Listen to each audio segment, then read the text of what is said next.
American Short Film Festival and the Houston Comedy Film Festival, both of which are in our network, and we just wrapped them both up. Houston Comedy Film Festival Fall 2022 and the Oregon Short Film Festival Fall 2022 wrapped up a few weeks ago. Why am I talking about those two festivals in particular? It's because we have a film, or I should say series episode, pilot episode of Sideliners appeared in both at different times, completely different groups of judges, completely different places to screen, but still recognized for this film, still recognized for its merit. A great team working on it, and I'm joined today by director Ty Campbell. Ty, how are you? Oh, hi. I'm doing great, thanks. How you doing? I'm good, man. Thanks for joining us from all the way over in the UK. I appreciate you taking the time, and yeah, good job on these. Thanks. It was so fun to put together. One of the big highlights of last summer when we filmed it. Good stuff. Well, both festivals, very different reactions, but very highly rated in both. An Oregon Short Film Festival coming home with an award finalist nomination for Best Romantic Comedy Film.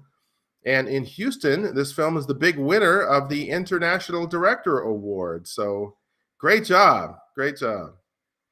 Thank you. No, I was blown away. I found out yesterday, Katie, who's one of the writers and one of the leads, sent me a message, and I was just like, "What? Oh!" Yeah. So I sent her a lovely voice note in that moment of excitement. Nice. Well, you know, both of these films, very different venues, very different audiences. Obviously, the Oregon Short Film Festival recognizes a lot of films for just great production and acting and overall filmmaking of all genres, and so to fit yours in as a romantic comedy film was one of the few comedies, you know, that screened throughout the day, and the crowd really enjoyed it. And then flip over to the Houston Comedy Film Festival, is all about the laughs, and people were just flat cracking up, man. They just thought this was hilarious, and like the concept. They like just the characters, the goofy faces, the reactions, the dialogue. Liked it for all different reasons, and both festivals rated it very high. Yeah, But you know, hey, I guess it's some kind of a psychological exercise to play it in front of different people for different reactions. But either way, your series episode is very versatile. So good job to you and your team. thank you very much. Well, now everybody wants to know, what is this thing about? And of course, I'm the guy that will explain the punchline and ruin everything. So I'm going to turn it over to you. Can you please tell me the synopsis of Sideliners, the pilot episode? Okay, so Sideliners. So Mark and Lindsay are two attractive young people who are having a meet cute. This is the start of a romantic comedy. However, the main characters are actually their best friends, Rob and Megan, who one with the kind of awareness of being the sideline and the side character. Megan is very much about believing in love, but also, you know, kind of has to help love happen. Whereas Rob is more about let fate handle it. And all of it within the self-awareness of themselves also being in a romantic comedy, well, in a romantic comedy. All right. Good stuff. So you've got the Sideliners are the friends of the lead falling in love with each other, or at least having at least relationship drama ensues. I see. So very cool concept. Creatively, why did you want to get involved with this one? I think everyone can identify with being a sideliner. I like stories that people can relate to. It doesn't matter what they're about. It could be about, you know, flying through space, but there's still elements that you can relate to. And I think that we've all at one point been the side character to the main thing that's happening. Also, I love things that are self-aware, and Katie and Ed's writing is incredible, and they're so great to work with. Even from our initial meeting, I was like, yeah, this is going to be a good relationship. And yeah, then making it was even better. Wow. All right. Well, I'm sure when you looked at this project, you were probably cracking up. I know I was cracking up when I just was reading the synopsis before I watched it. Getting on to some of the technical though, it looks really good. This looks really sharp. This looks very well executed. It looks like a very seasoned team on it. Hence the, you know, you're the director, so you get credit for everything the entire team does. It looks great, Ty. Well done. I wasn't the DOP. Thank you. I know it's a team effort. Obviously you've got an editor and a cinematographer and actors and all those things, but the directors are the glue. It's like it's the just overseeing the whole project. And I didn't see any scorecard that even had anything negative to mention about anything that technical about the film at all. It looks great.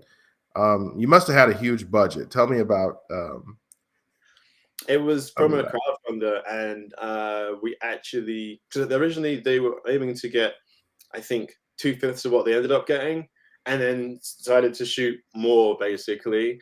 And then with COVID, it meant everything had to be pushed back, and then had to reassess how to shoot it, which was one of the biggest challenges because how do we film this and film it safely, but also film it so it comes out the best it could be. I also want to give a shout out to Tom Watts, the DOP. He's an incredible guy, good friend of mine, and he made it look so good. So it makes me look so good. Yeah, good stuff, man. And what about talk to me about some of the rehearsals? I mean, in the casting. How did you cast this thing? Was it just people in your phone, or did you guys run like a casting call? Well, unless people who hadn't seen the show or seen the credits, so Rob and Megan, the main characters, is in the Sideliners, are actually also the writers of it. So I think casting them in the roles was much easier because they wrote in their own cadence, and that was very good. And then the actress who played Lindsay, she was involved from very early. In fact, from the first table read. In fact, for the very first table read, which was done in front of a live audience, I actually played Mark. Oh, But that was just a placeholder. Marlon, who played Mark, is just fantastic. I actually, although this wasn't connected, I worked with him on something else on another mini series a few years before, and then his name came back up, and I was like, oh, it'd be great to work with him again. And yeah, they all did such a great job. Like they really did. wow. So talk to me about the future of the series. Like, where's this going? I mean, you've got this fantastic pilot that's winning awards. Is there anything you can tell us about maybe anything that's been outlined in the future, written, shot? Like, where are we at? Sure. So, Sideline is the whole series has been written, or at least a draft of it. And I think the plan is to now take it to become a full series on British television. It's got the legs for it, and building it from that, really. All right, good stuff. Did you learn anything in particular from during this process, this production process? I mean, you mentioned COVID, you mentioned having to stop, but is there any lesson that you took from this that's going to make you a better filmmaker in the future? Always. I've been making films now for 21 years. There isn't a single shoot I've ever done, doesn't matter the size, that hasn't come with a lesson to learn. But I think that's always the process. There's always something that you learn on the shoot that would have been better that you knew beforehand, but that's always the way. But okay. So I would say always have a plan B, because we're filming in Sideliners. The majority was shot outdoors. On the second day, I think it was, which was the day we were supposed to do a bunch of outdoor scenes, it rained. Then it rained some more. Then it rained a lot more. We just had to change the schedule and shoot inside, do the bathroom scene instead. But luckily that worked out. But having to plan ahead, yeah, be prepared to freestyle. I think a lot when you're directing, you have the idea in your head and how you want to put it together, and you can get stuck in that. But sometimes things are flowing in a different direction, and you can see that you can work against the current, or you can flow with it and then take it where I think it's going to go naturally. And that's in both in terms of performance or just how things are being shot. Also, I mean, this is always a thing, but yeah, never be afraid to make changes. We made some changes to the script in order to recoup time that we lost from the rain. But I think that it worked really well because no one would ever notice what wasn't there. And I always say a good idea is a good idea. When you're a director, I think directors, people might see us as people who are like a firm hand, a firm word. It has to be done this way, it has to be done my way. But I think the most important thing is to make the best production and make the best film. And that always, that a lot of time, or sometimes that could mean someone else has a completely different idea, or the two actors perform a scene differently to how you imagined it, but you're like, this works much better. let's use this and go with that way. An example would be the bathroom scene. I thought we can just make it funny, but when we put Ed and Katie in when the rehearsal, they did it slower and much more intimate, and I was like, oh, this is the scene, this is it. Let's work with it that way. Nice. So they give you, that's cool that they gave you some inspiration and some ideas. A team. It really is a team effort to. It's 100% a team effort. I mean, I won an award, but like I wouldn't have won anything without everyone's hard work. So I mean, Sure. it's a team effort. So what do you have planned for the future outside of Sideliners? You working on any other projects? I am, yeah. It's been a busy year for me, but I'm on post production of a big production, which was very cool. Can't say too much about it, but we've got some really cool VFX for this one, because I don't do a lot with VFX, but this one it really belonged in it. Really great acting as well. This was in a slightly more serious area, but we're in post production of this one. Let's see. I'm also interviewing to direct a third series of a running British comedy series. I can't say which one, but it is brilliant and has some incredible talent. So if I were to work with them, it would be an absolute dream. One of them is someone who is not only one of my favorites, but one of the 2 times in the past 10 years I've stopped someone in the street to tell them that I love their work. Oh wow! So yeah. I was like, I don't normally do this, but yeah, I just think you're brilliant. So yeah, that would be great. And also pitching a new dramedy that I've been working on. Can't say too much about that either. It's hard. It's like, oh, there's a thing here and there's a thing there and there's a thing somewhere. Yeah, this is something that is very different, using a genre that's been used a lot, but doing it in a different way. This is going to be more of an allegory to tell a story, but also saying something, but also being funny. Gotcha. All right. So delivering a message through comedy. I like that. Always.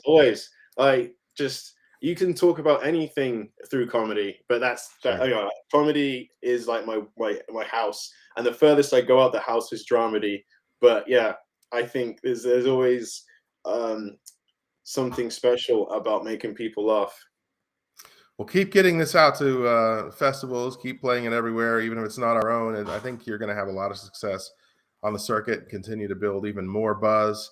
I just want to share with everybody a photo. This is from the Oregon Short Film Festival. You can see all those little heads down there enjoying your film up on screen.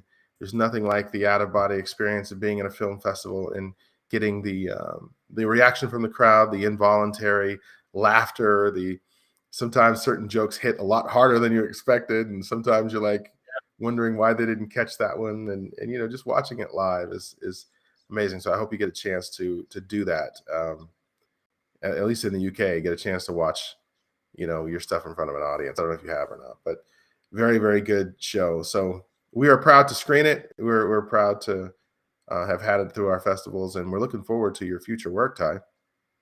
Thank you. I'm looking forward to showing people future work. All right. And what's the best way to get a hold of you? I've got a website. That's probably the easiest. TaiCampbell.com. That's TAI Campbell.com. Campbell spelled All right. like We got that linked in the description. Straightforward enough. So thank you for that, Ty. And you know what? Is there anything else you want to add before we go? Yes. I'd like to give on the camera a big thank you to the judges at Oregon and Houston. Thank you for giving it your time, and thank you for enjoying it. Yeah, it's really made 2022 for me. Awesome. Yeah, thank you for the kind word, and we'll talk to you soon, Ty. Thank you for your time today. Cool. Thank you very much. Yeah, it's been great chatting with you.